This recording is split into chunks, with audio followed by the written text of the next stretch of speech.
Hello, everyone. I'm going to show you a couple quick ways of editing a PDF without changing the format. Typically, if you open up a PDF as a Google or Word doc, it'll often change the formatting. So, for example, I have a doc already here. If I was to open it up as a Google Doc, you'll notice that it changes a lot of the formatting. It shuffles things around. It destroys the original document. It'll also typically delete anything that was pre-filled in. So you want to avoid this.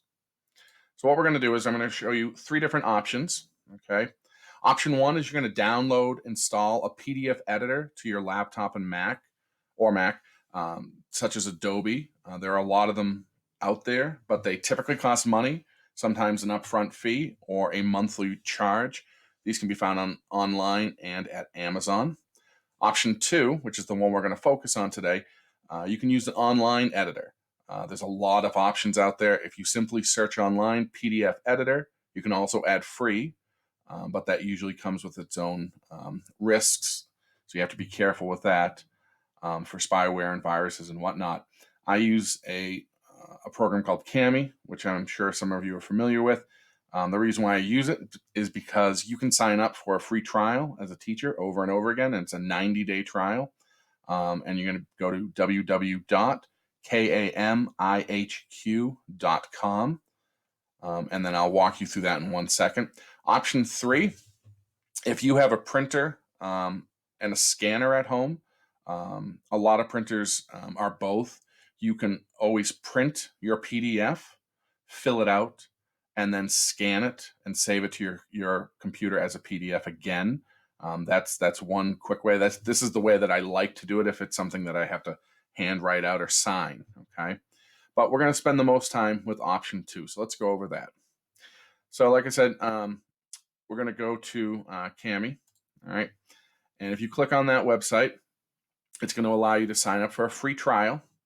I already have a trial, okay, and there's a couple ways you can access the document. So I'm going to sign up, and it's just going to log me in. Okay, now it'll bring up, once you're signed in, it'll bring up a couple options. Okay, so depending on where you have your document saved. So I have mine saved from Google Drive.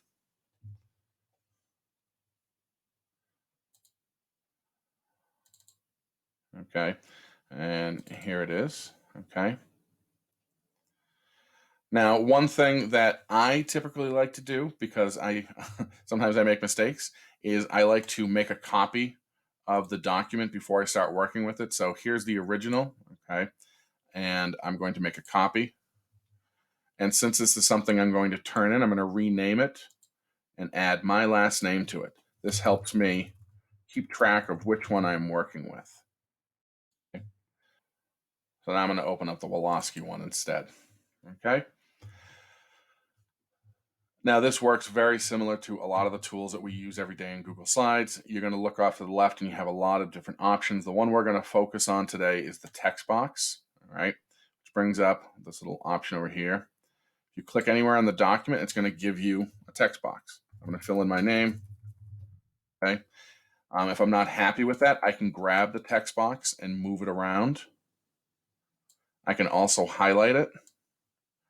And you'll notice that a bunch of tools came up on the top, so I can change the font. I can change the size. Okay, there's a lot of different things I can do. Once I'm happy with it, I'm just going to click anywhere else on the document, make sure that that's still highlighted, and I can add another text box and write into it, move it around, make sure it's all lined up. Okay. Another option that I like to do is, just so that something's lined up, I'll just hit space a ton of times until I get over to the next section. Okay. Once you are done with this, on Cami at least, you're going to have some options in the upper right-hand corner to print it as is or to save it. Okay. So I have mine to auto save right to, all right, now it's saved. So when I go back to my Google Drive, you'll see here's the Woloski. Okay. And now I can open it up as I normally would. And there it is. There's my altered document. Nothing else about it, about the formatting has been changed. Okay. Option 2 with Cami is once you have an account, you'll see when you open up a PDF, they'll be open with, and Cami for me, it will already appear as an option. Okay. And it just brings you to the website to do that. All right. So that's the major option that I typically use. If you have any questions, please feel free to send me an email. Thank you very much for your time.